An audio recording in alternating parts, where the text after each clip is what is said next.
இப்போது நெக்ஸ்ட்டு அவல் பண்ண போகிறோம். இதுவுமே கிருஷ்ண ஜெயந்திக்கு வைக்கக்கூடிய ஒரு சிம்பிளாக செய்யக்கூடிய ஒரு அவல் உப்புமா.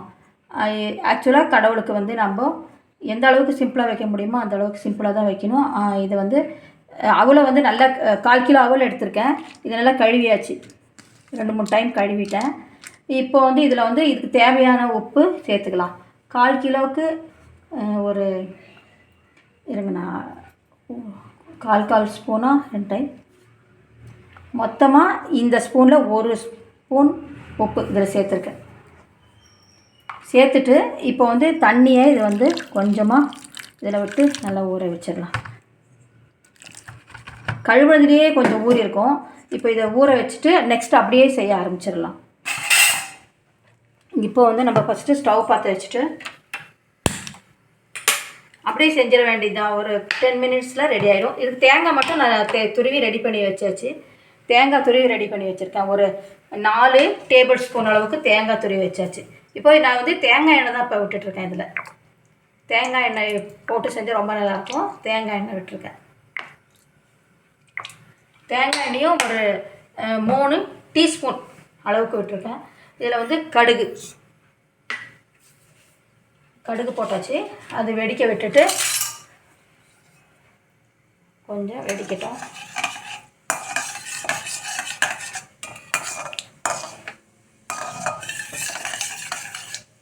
அவல் வந்து எது வைக்கிறோமோ இல்லையோ அவல் தான் வந்து ஃபஸ்ட்டு. எதுவுமே இல்லைன்னா அவல் மட்டும் கூட வச்சா கூட போதும். அவலும் வெண்ணையும் வச்சா கூட போதும். நம்ம திருப்திக்காக வந்து பகவான் நல்லா வெரைட்டியாக சாப்பிடட்டோன்னு நம்ம வந்து எல்லா பட்சணங்களும் பண்ணி வைக்கிறோம். இப்போ வந்து நான் அவல் உப்புமாவுக்கு எண்ணெய் வச்சு கடுகு போட்டாச்சு. இப்போது கடலைப்பருப்பு, கொஞ்சம் உளுத்தம்பருப்பு, கொஞ்சம் பெருங்காயப்பொடி,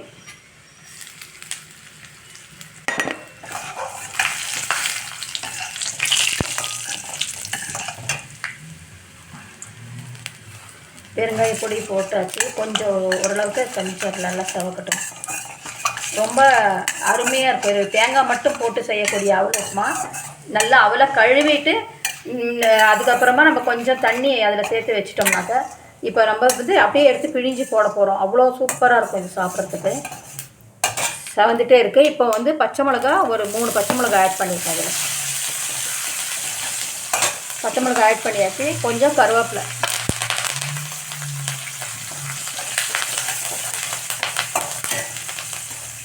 கருவேப்பிலையும் சேர்த்தாச்சு. இப்போ வந்து நம்ம தேங்காய், நம்ம தப்பிதவை கூட உப்பு போட்டக்கூடாது. நான் வந்து உப்பு வந்து அவல் இதுலேயே போட்டாச்சு, அவல்லையே போட்டாச்சு. இப்போ வந்து தேங்காய் நல்லா 3 டேபிள் ஸ்பூன் அளவுக்கு தேங்காய் நல்லா வதங்கணுன்ற அவசியம் இல்லை. தேங்காய் போட்டாச்சு. உடனே இந்த அவல் நல்லா ஊறி இருக்கு ஓரளவுக்கு. இதை விட்டு அப்படியே போட வேண்டியதுதான். இன்னொரு 2 மினிட்ஸ் ஊறப்பட்டால் இந்த தண்ணி கூட இருக்காது.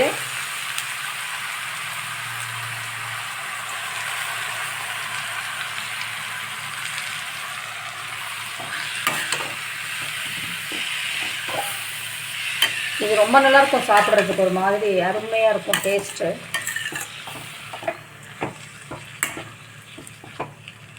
ஒரு 2-3 நிமிஷம் அது வேக விட்டுட்டு ஆஃப் பண்ணிக்கலாம். அது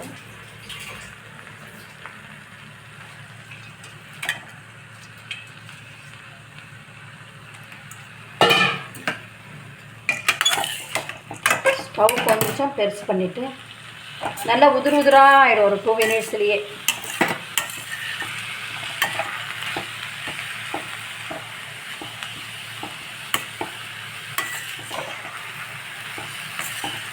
இதுக்கு சிம்பிளாக இது மட்டும்தான் போட போகிறோம். ஏன்னா வந்து கிருஷ்ண ஜெயந்தி அன்றைக்கி விரதம் இருந்து தான் சாப்பிடக்கூடிய பழக்கம் நிறைய பேருக்கு இருக்குது. நம்ம வேறு எதுவும் இதில் போட தேவையில்லை.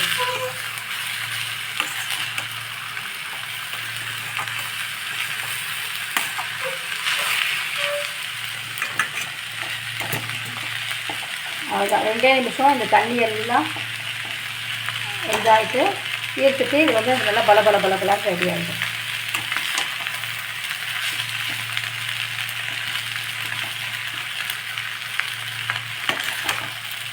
நல்லா உதிரி உதிராக இன்னும் ஒரு 2 நிமிஷத்தில் பாருங்கள் உதிரி உதிராக ரெடி ஆகிடும். அவ்வளோதான். நம்ம வந்து இப்போது நம்ம ஆஃப் பண்ணிவிட்டு ஒரு 2 நிமிஷத்தில் பார்த்திங்கன்னா இந்த இது கூட இருக்காது. நம்ம இது மாதிரி பண்ணினது போதும். இப்போ நம்ம ஸ்டவ் ஆஃப் பண்ணிக்கலாம். அவல் உப்புமா ரெடி ஆகிடுச்சு. அவல் உப்புமா ரெடி ஆகிடுச்சு. லாஸ்ட்டில் கொஞ்சம் கொத்தமல்லியும் போட்டுட்டு நம்ம ஆஃப் பண்ணிவிட்டு கூட இது போடலாம். ஏன்னா அந்த சூடுலேயே இது வந்து நம்ம இது கிளறி கொடுத்தாலே போதும். அருமையான ஒரு அவல் உப்புமா ரெடி ஆகிடுச்சு. இது நம்ம கிருஷ்ணருக்கு வைக்கலாம்.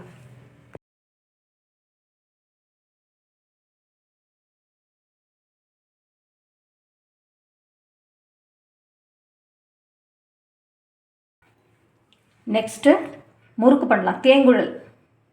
தேங்குழலுக்கு இதில் வந்து ஒரு 3 டம்ளர் மாவு எடுத்துகிட்ருக்கேன். 3 டம்ளர் மாவுனாக்கா கிட்டத்தட்ட ஒரு 400 கிராம்ஸ் அரிசி மாவு இதில் இருக்குது.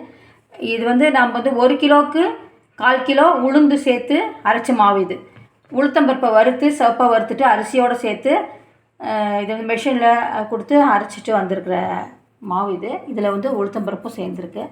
வெறும் அரிசி மாவுலேயும் தேங்குழல் செய்யலாம், உளுத்தம்பருப்பு மாவு சேர்த்தும் செய்யலாம். நான் இப்போ உளுத்தம்பருப்பு சேர்த்துருக்கேன் இதில். இதுக்கு வந்து தேவையான அளவுக்கு கொஞ்சம் பெருங்காயப்பொடி,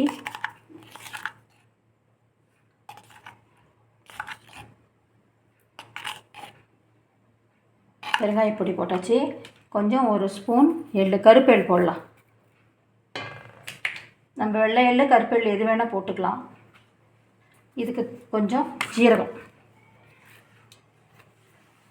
ஜீரகமும் 1 ஸ்பூன் ஜீரகம் போட்டுக்கலாம். நல்ல கமகமன்ற வாசனையோடு இருக்கும்.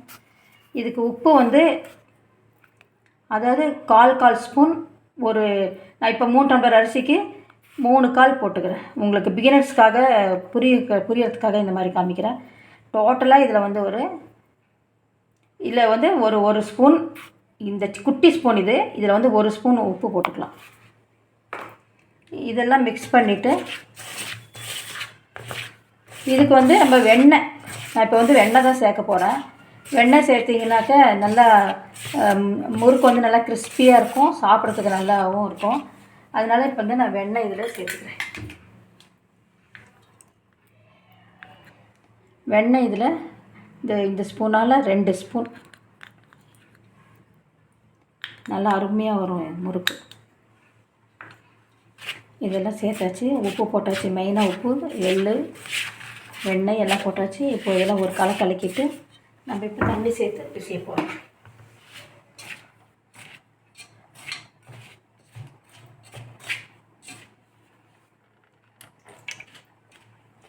இதுவும் ஒரு சப்பாத்தி மாவு பதத்துக்கு பிசைஞ்சிட்டா கொஞ்சம் லைட்டாக லூஸாக தொட்டால் சாஃப்டாக இருக்கணும் மாவு. பிசைஞ்சிட்டு எப்படி இருக்கணும்னு காமிக்கிறேன் பாருங்கள். கொஞ்சமாக தண்ணி விட்டு பிசைஞ்சிக்கலாம். மாவு பிசைஞ்சாச்சு. தேங்குழல் மாவு ரெடி. அருமையாக இப்படி பழுத்தும் போது நல்லா சாஃப்டாக உள்ள போகுது இல்லையா? இது வந்து கரெக்டான ஒரு பதம். இப்போ வந்து நம்ம கொஞ்சம் மாவு எடுத்துக்கலாம். மாவு எடுத்துகிட்டு கொஞ்சம் இந்த மாதிரி நீல வாக்கில் இது மாதிரி செஞ்சுட்டு இதுக்குள்ளே தேங்குழலோடைய இது அச்சு வச்சுருக்கேன். இது வந்து நம்ம உள்ளே வந்து கொஞ்சம் ஆயில் தடவிருக்கேன். உள்ளே ஆயில் தடவிட்டு ஃபுல்லாக கூட வைக்க வேண்டாம், கொஞ்சம் எடுத்துடலாம். இது இந்த அளவுக்கு தேவையில்லை. வச்சுட்டு இது மேலேயும் ஆயில் தடவிருக்கேன்.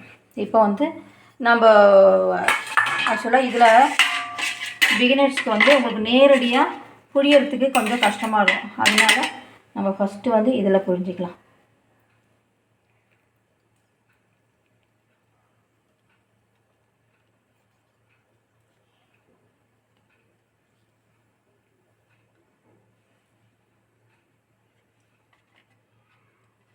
இந்த மாதிரி பிழிஞ்சிட்டு இதை வந்து நம்ம எண்ணெய் காஞ்சிருக்கான்னு பார்த்துட்டு எண்ணெயில் இதில் இப்படி விட்டுருவோம்.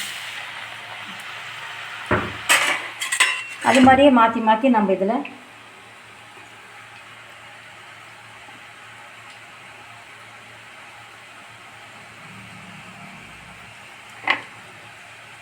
இந்த லாஸ்ட் மாவை கொஞ்சம் எடுத்து சேர்த்துடணும்.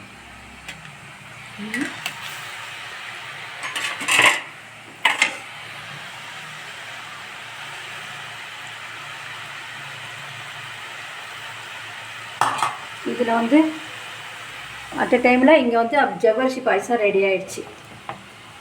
ஜவ்வரிசி பொதுவாகவே எங்கள் வீட்டில் ரொம்ப வருஷமாக கிருஷ்ண ஜெயந்திக்கு ஜவ்வரிசி பாயசம் தான் செய்வாங்க. எனக்கு தெரிஞ்சு ஒரு 40 வருஷத்துக்கு மேலே விவரம் தெரிஞ்சதுலேருந்து ஜவ்வரிசி பாயசம் தான் செய்வாங்க. நான் அதுக்காக நானும் எப்போவுமே ஜவ்வரிசி பாயசம் தான் செய்வேன். இன்றைக்கி ஜவ்வரிசி பாயசம் செஞ்சாச்சு. இதெல்லாம் ரெடி ஆகும்போது அதுவுமே கரெக்டாக ரெடி ஆகிடுச்சு.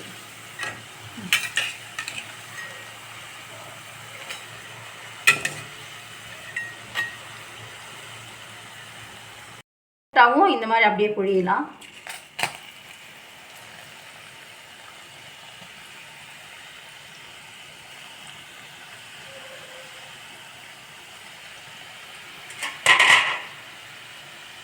எண்ணெய் கையில் தெரிச்சிருமோன்னு பயம் இருந்தால் கரண்டியால் வந்து அதை வந்து கரண்டியில் பொரித்து இது செஞ்சு முறுக்க செஞ்சு அது மேலே போடலாம்.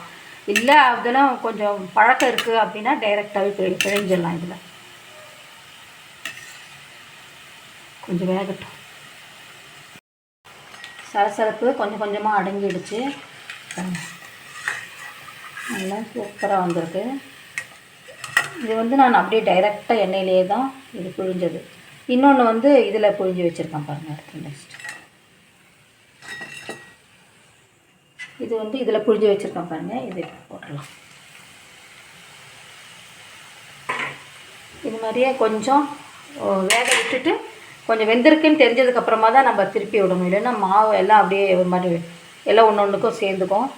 இதெல்லாம் இப்போ கரும்னு சூப்பராக வந்துருக்கு. நல்லா வந்துருக்கு.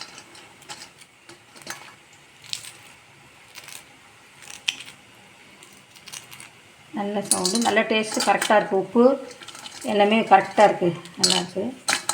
இந்த அளவுல செஞ்சிங்கன்னா சூப்பராக வரும். மிச்சம் இன்னும் நிறைய மாவு இருக்குது. எல்லாத்தையும் செஞ்சு முடிக்கணும். இன்னும் இவ்வளோ மாவு இருக்குது. இதெல்லாம் செஞ்சு முடிச்சுட்டு அதுக்கப்புறமா பார்க்கலாம். தேங்குழம்பு இருக்குது. ரொம்ப நல்லா வந்திருக்கு. நல்ல ஒரு கிறிஸ்பாக சூப்பராக இருக்குது. உங்களுக்கு காமிக்கிறாங்க.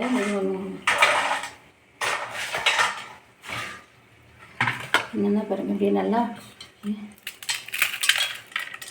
அப்படியே தூளாக சூப்பராக இருக்கிறாங்க. அருமையாக டேஸ்ட்டும் கரெக்டாக இருக்குது. உப்பு எல்லாம் ரொம்ப நல்லாயிருக்கு. ஜீரக வாசனை எள்ளு எல்லாம் போட்டது ரொம்ப சூப்பராக வந்திருக்கு. இந்த மெஷர்மெண்ட்டில் நீங்களும் செஞ்சு பாருங்கள். கோகுலாஷ்டமிக்கு, அதாவது கிருஷ்ண ஜெயந்தி கோகுலாஷ்டமி. முதல் நாள் வந்து கோகுலாஷ்டமின்னுவாங்க. செகண்ட் டே அதாவது மண்டே வந்து கோகுலாஷ்டமி. கிருஷ்ணர் பிறக்கிறதுக்கு முன்னாடி அஷ்டமி கோகுலாஷ்டமி. அடுத்து நெக்ஸ்ட்டு டே வந்து கிருஷ்ண ஜெயந்தின்னு சொல்லுவாங்க. அது கிருஷ்ணருக்கு தேவையான பலகாரங்கள்லாம் முடிஞ்ச அளவுக்கு செஞ்சாச்சு. பாயசமும் கொஞ்சம் செஞ்சு வச்சுருக்கேன். இதெல்லாம் வந்து ஒரு முழுமையான கிருஷ்ணருக்கு கொடுக்க வேண்டிய ஒரு நம்ம பலகாரங்கள் நைவேத்தியத்துக்கு வைக்கணும். அன்னைக்கு வந்து இன்னும் கொஞ்சம் சில சிம்பிளான இதெல்லாம் நான் செஞ்சு காமிக்கிறேன். அவலில் வந்து கொஞ்சம் வேறு மாதிரி வெரைட்டி நான் செஞ்சு காமிக்கிறேன் இன்றைக்கி. தேங்க்ஸ் ஃபார் வாட்சிங். ஓட்டு பக்கோடா பண்ண போகிறோம். அதுக்கு அரிசி மாவு இந்த கப்பில் வந்து 2 கப்பு அரிசி மாவு போட்டிருக்கேன். இதில் களைஞ்சி உணர்த்தி அதை வந்து இது மிக்சியில் அரைச்சி ஒரு 1 ஹவர், ஆக்சுவலாக 3 மணி நேரம் அரிசியை ஊற போட்டு அதை வந்து நம்ம தண்ணியெல்லாம் இருத்துட்டு துணி மேலே அதை காய போட்டு வீட்டுக்குள்ளேயே காய போட்டு அதை வந்து அரைச்சி எடுத்த மாவு அரிசி மாவு இதை வந்து நம்ம 3/4 கப்பு. இதில் வந்து கடலை மாவு, இது வந்து இப்போ போட்டிருக்கிறது கடலை மாவு. இதில் ஒரு 2 ஸ்பூன் பொட்டுக்கடலை மாவும் இதில் ஒரு 2 ஸ்பூன் போட்டுக்கலாம். அதுக்கப்புறமா உப்பு, தேவையான அளவு உப்பு போட்டுக்கலாம். நாம் இதெல்லாம் ஒரு நம்மளுக்கு ஒரு எக்ஸ்பீரியன்ஸில் ஒரு இதாக தான் போட்டுக்கணும். அதுக்கப்புறமா கொஞ்சம் பெருங்காயம் போட்டாச்சு. இதில் வந்து மிளகாத்தூள் ஒரு நல்ல இதில் வந்து ஹீப்டு 1 டீஸ்பூன் அளவுக்கு போட்டுடலாம். அதுக்கப்புறம் எள்ளு கொஞ்சம் போட்டுக்கலாம். எள்ளு இருந்ததுன்னா போட்டுக்கோங்க. இல்லை இது ஆக்சுவலாக இது வந்து ஓமம் வந்து ரொம்ப சூப்பராக இருக்கும். ஜீரணத்துக்கும் நல்லது. நல்ல ஒரு வாசனை. இதை வந்து நல்லா இது பண்ணிவிட்டு இது ஓமம் இதில் ஆட் பண்ணியிருக்கேன். இப்போ வந்து இதில் எல்லாமே சேர்த்தாச்சு. இதில் வந்து இது நல்லா கலக்கி விட்டுட்டு ஒரு கரண்டி காஞ்ச எண்ணெயை இதில் விட்டுக்கலாம்.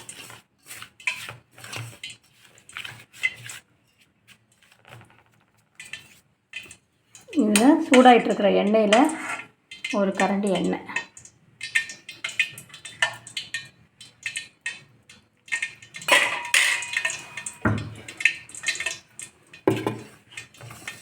விட்டாச்சு. இப்போ வந்து நம்ம இதை நல்லா மிக்ஸ் பண்ணிவிட்டு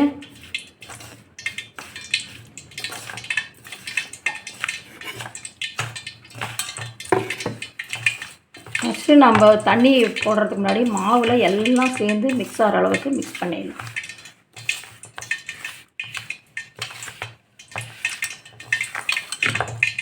இப்போ கொஞ்சம் தண்ணி கொஞ்சம் கொஞ்சமாக ஆட் பண்ணிக்கலாம். கடலை மாவும் போடணும், பொட்டுக்கடலை மாவும் போடணும்.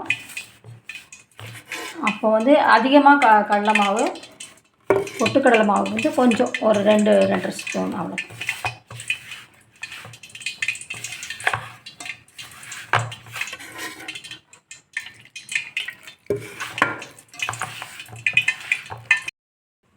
முறுக்கு உரல் எடுத்துகிட்டு இது உள்ளே எல்லாம் கொஞ்சம் எண்ணெய் தடவிக்கலாம். இது உள்ளரையும் இதில் வந்து ஓட்டு பக்கோடா பண்ணுற அந்த அச்சு போட்டிருக்கேன் உள்ளரை. இதில் வந்து உள்ளரை எண்ணெய் தடவிட்டு அதே மாதிரி இது மேலேயும் கொஞ்சம் எண்ணெய்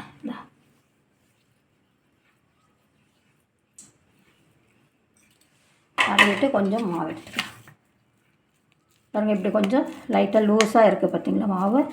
இப்போ அப்போ தான் வந்து அது ஈஸியாக இந்த மாதிரி பெருசாக இது பண்ணி இப்படி பண்ணிக்கலாம். செஞ்சுட்டு இது உள்ள போட்டாச்சு. இப்போ வந்து நம்ம எண்ணெய் காஞ்சிட்ருக்கு.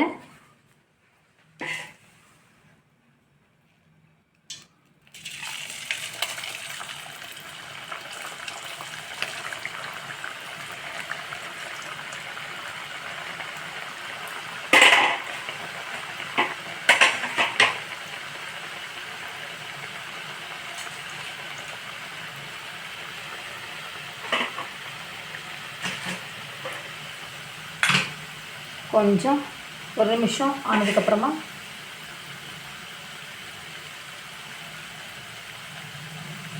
ஏன்னா நம்ம வந்து இது பீஸாக தான் ஓட்டு பக்கோடான்றது பீஸாக தான் இருக்கும். முறுக்கு மாதிரி ரவுண்டாக இருக்காது. இன்னும் கொஞ்சம் வேகணும். சூப்பராக ரெடி ஆகிடுச்சு.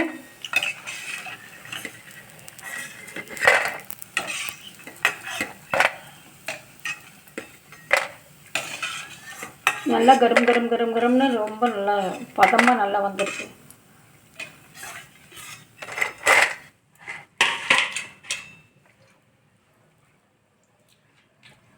எண்ணெய் நல்லா காஞ்சிருக்கு. கொஞ்சம் சிம் பண்ணிக்கலாம்.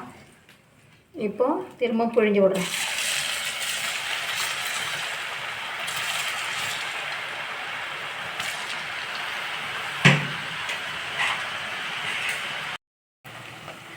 இப்போது நல்லா வெந்தாச்சு. இப்படி பண்ணும்போது ஒரு சவுண்டு பாருங்கள், லேசான ஒரு சவுண்டு வரும். அப்போ நம்மளுக்கு கரெக்டாக வெந்தாச்சுன்னு அர்த்தம்.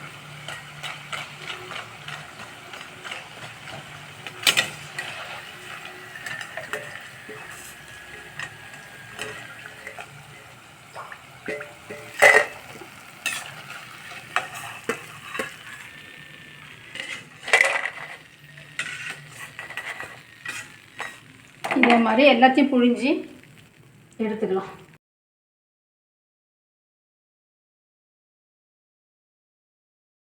ஓட்டு பக்கோடா சூப்பராக ரெடி ஆச்சு. நல்லா கிறிஸ்பியாக சூப்பராக வந்திருக்கு. இதுக்கு வந்து நம்ம அரிசி மாவு ப்ளஸ் கடலை மாவு ப்ளஸ் பொட்டுக்கடலை மாவு, அதுக்கு தவிர நம்ம ஓமம் போட்டால் நல்ல வாசனையாக நல்லாயிருக்கு. கொஞ்சம் மிளகாத்தூள், அதுக்கப்புறமா கொஞ்சம் இது பெருங்காயம், உப்பு, கொஞ்சம் எள்ளு எல்லாமே போட்டு செஞ்சுருக்கேன். நல்லா அருமையாக நல்லா முறமுறான்னு நல்லா வந்திருக்கு. பாருங்கள் சவுண்டே பாருங்கள், நல்லா கிறிஸ்பாக இருக்குதுன்னு நல்லா தெரியுது. இதே மாதிரி நீங்களும் நான் வந்து முறுக்கு மட்டும் இன்னும் செய்யணும். இது நிப்பட்டு செஞ்சாச்சு. இது ப்ளஸ் வந்து ஒரு சீடைகள் எல்லாமே செஞ்சுருக்கேன். எல்லாமே ரொம்ப நல்லா வந்திருக்கு. அதோடைய அளவு முறை வந்து சொல்லியிருக்கேன், நல்லா டீட்டெயிலாக உங்களுக்கு புரியும்படியாக சொல்லியிருக்கேன். நீங்கள் கூட அதே மாதிரி கிருஷ்ண ஜெயந்திக்கு செஞ்சு பாருங்கள், ரொம்ப நல்லா வரும் டேஸ்ட்டு. இது எல்லாமே வந்து கிருஷ்ணருக்காக தான் செஞ்சிட்ருக்கோம். ஒவ்வொன்றா இன்னும் என்ன செய்ய முடியுதோ செஞ்சு கிருஷ்ணருக்கு நம்ம செய்யலாம். பாருங்கள். தேங்க்ஸ் ஃபார் வாட்சிங்.